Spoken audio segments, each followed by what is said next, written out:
Hi, this is Karl. Welcome to another Relax, Focus, Succeed video. Today I want to give you 5 hot tips on how you can get great reviews either for yourself or for your company.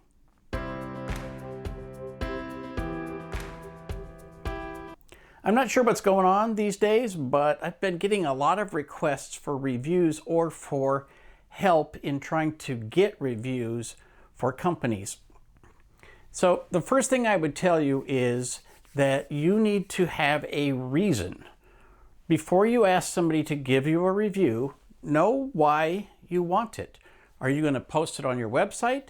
Are you going to refer to it on your resume? Are you going to ask people to copy it into LinkedIn?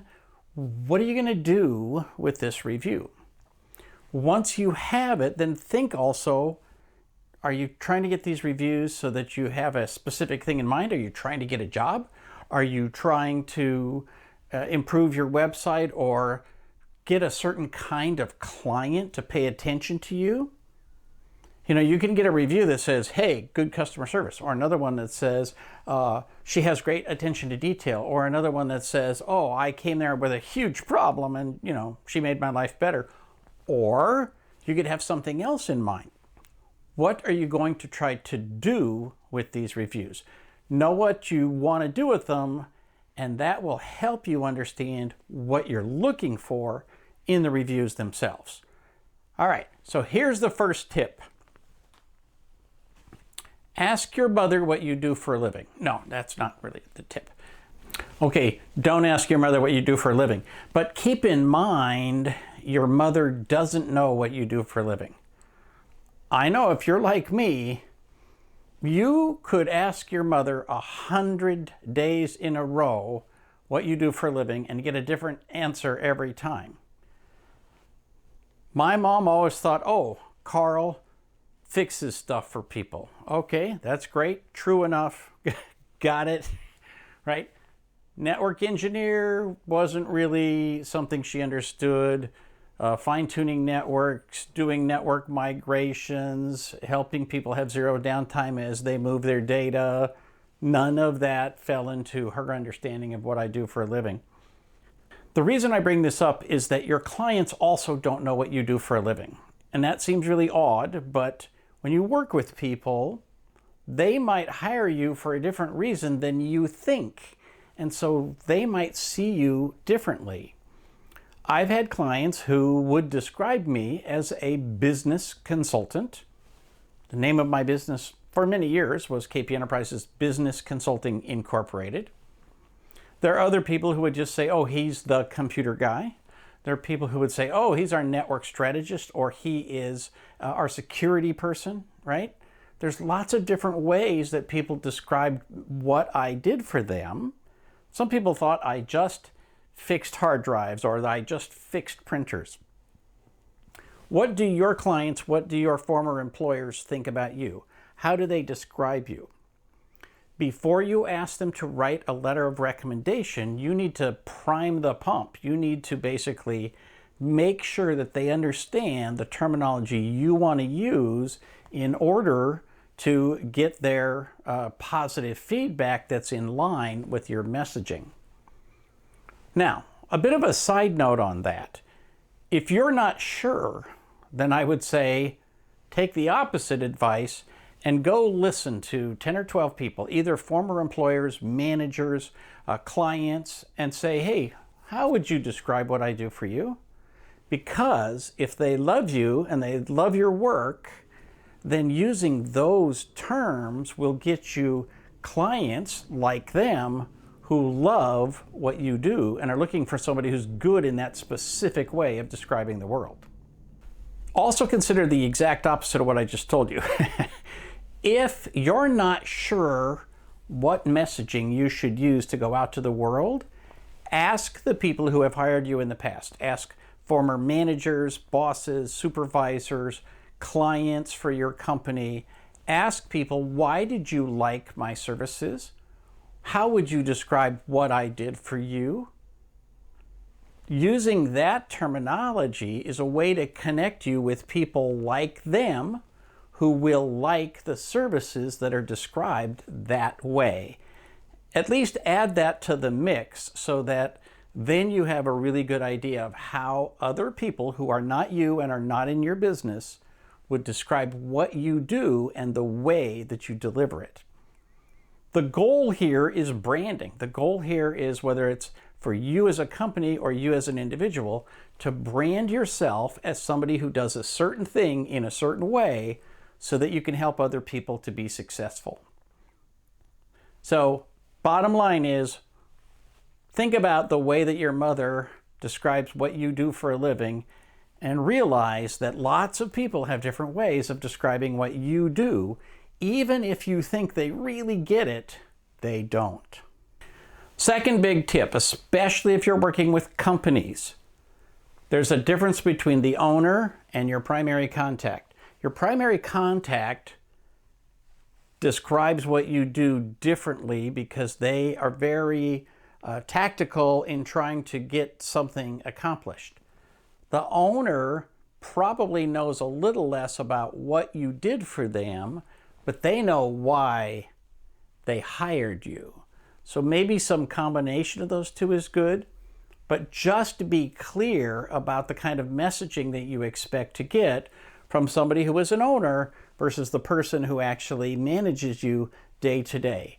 Who would give you the best reference that would be seen as being most authoritative and which would be the most accurate? There's a combination of variables there, so don't just scatter the world and say, hey, I need a recommendation, and if somebody will say, well, I'm too busy, but have somebody else do it, that could be a danger sign.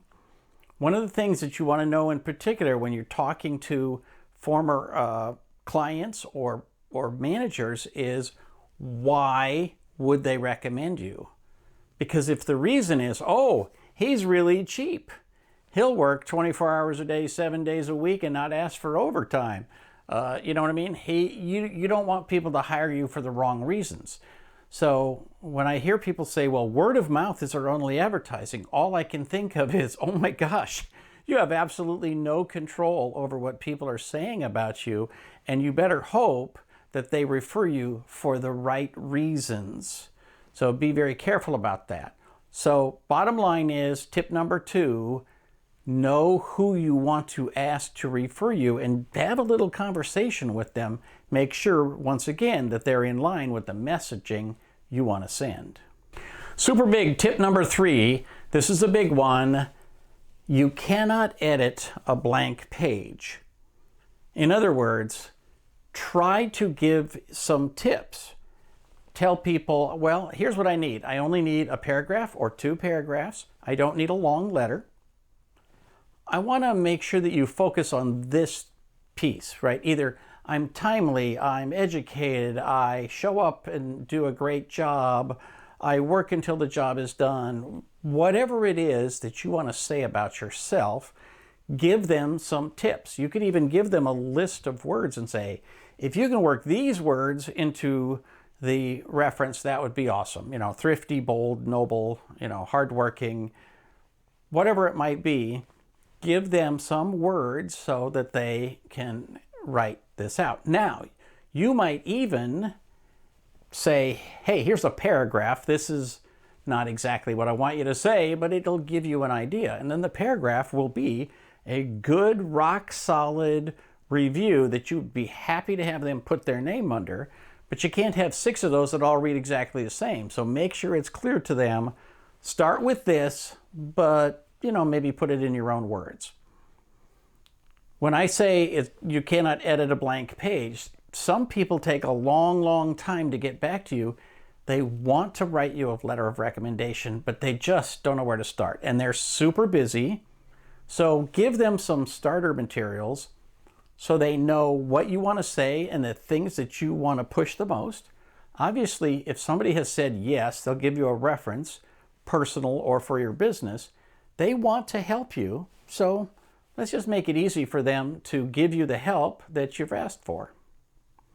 Again, make sure they understand the length. For most of us, We just need short reviews. We want to put a quote on a website. We want to put a quote at the bottom of a resume. We want to take a paragraph and stick it onto LinkedIn or ask them to put it on LinkedIn.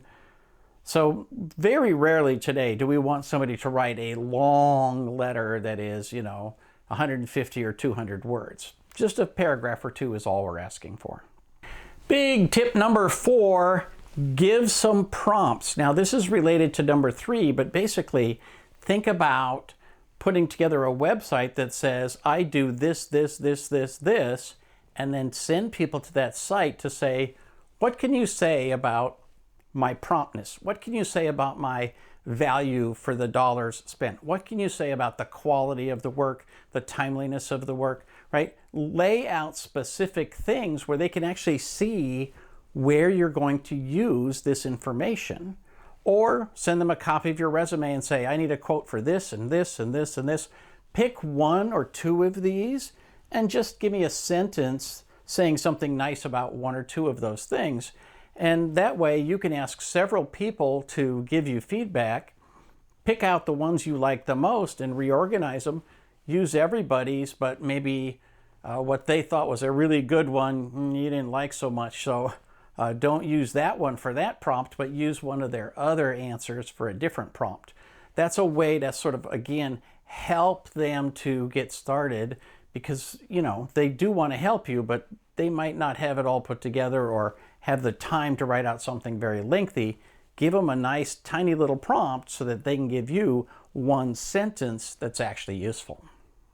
The 5th big tip applies to almost everything in your life.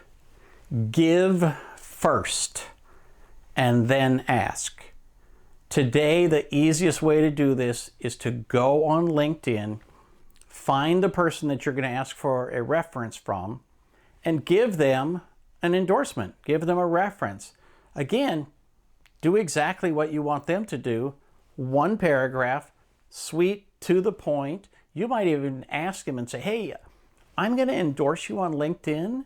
Is there a specific thing that you would like me to say, or is there a specific trait or skill that you want me to highlight? Because I'll be happy to do that.